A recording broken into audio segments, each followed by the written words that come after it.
Hi there, I'm Patricia Fenty. Welcome to this tutorial on Introduction to Dot Painting. And in this tutorial, I am going to show you how you can make this pretty little gift card.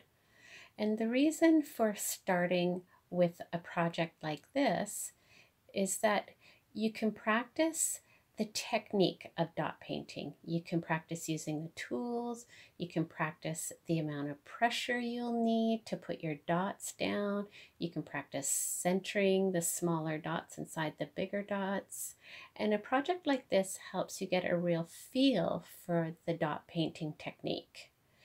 And if you've ever tried dot painting, you may have gone straight into doing mandalas like this, and you may have had some difficulty with that because you're having to be very precise with your dots. You're also working on a bit of a curved surface.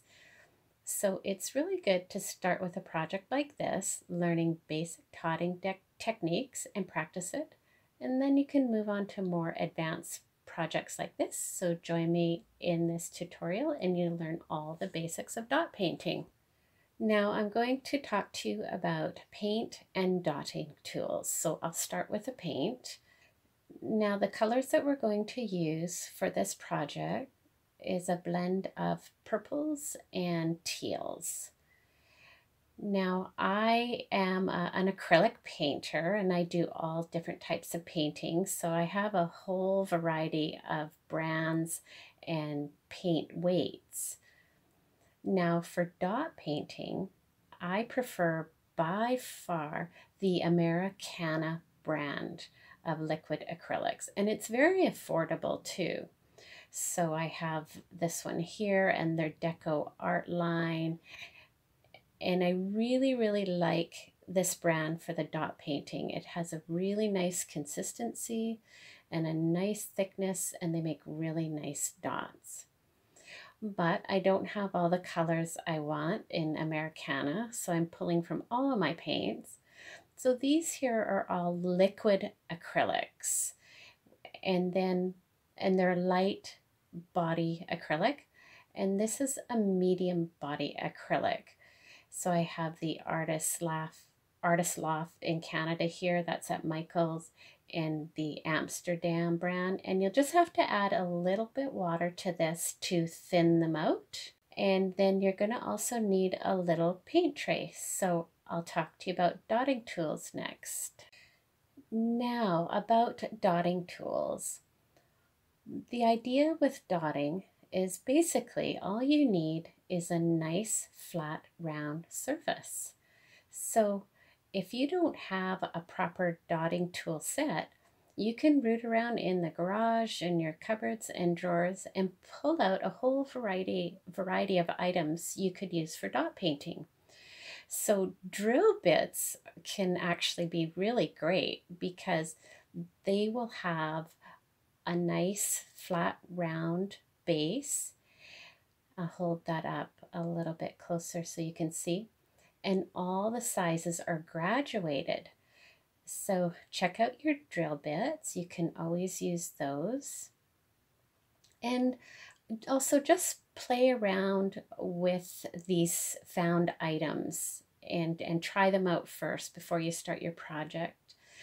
So the heads of nails are great, especially these little finishing nails. These are fabulous for walking the dots. We won't be doing that in this project, but it's good for that. But they're good for the tiny dots. And then anything. This is just an eraser container, the end of a pencil, the end of a makeup pencil, the ends of pens. Chopsticks are great. You can use that round end, and these skewer sticks are great. There's a round end and a pointy end where you can do really fine little dots. And of course you can always use cotton swabs, and they do come in a pointy tip. I don't have any right now, but my favorite tool to use by far are these dot tools made by DIY Mandala Stones. I'll put a link to them below. She's here in Canada, but they're available on Amazon. And these are fabulous. She also has a larger set as well. But these are really good for beginners, and this is what I'm going to use. And these here are just embossing tools that I got at Michael's. And these are great for doing all the fine little dots and walking the dots. And there's 5 different sizes here. So this is a really great set as well. So next I'm going to show you how to do the dot painting on just some scrap paper so you can play around with it. So I'll see you there. Now, before you get started on your actual project, if you have never dot painted before, it's a good idea to just take your tools and practice a little bit your dotting technique, how much pressure you need, how much paint you want to load on your tools. You're going to want to have a damp cloth close by so you can clean off the end of your tools. And starting with the teal, the Bahama blue. So just dip your tool into the paint and start practicing, and you very gently drop the tool onto the paper. It's a really gentle technique, and you can see already I'm running out of paint. I'll hold this up a little bit closer. You can see how the first dot has a nice little mound on it, and the second dot has a bit of an indent. So you pretty much want to load your tool for each dot. So there you go, and you can just practice and you'll get a feel how much paint you need, how much pressure you need. And the only time, oh, and see, I didn't get quite enough paint on that one, and I went back and it left a bit of a funny texture. So this is why doing this project is a good idea. It gives you practice just in the technique of dot painting, because there is definitely a real technique to it. It's a lot about how much paint do you have, how thick is your paint, how hard do you press down. You don't press down very hard at all. You're just very gently touching the surface. And the idea of doing a project like this is if you get some goofy blobs or dots, you're going to be going over that with some more colors. And because the background surface will be a mix of various dot sizes, any mistakes or imperfections will be easily hidden.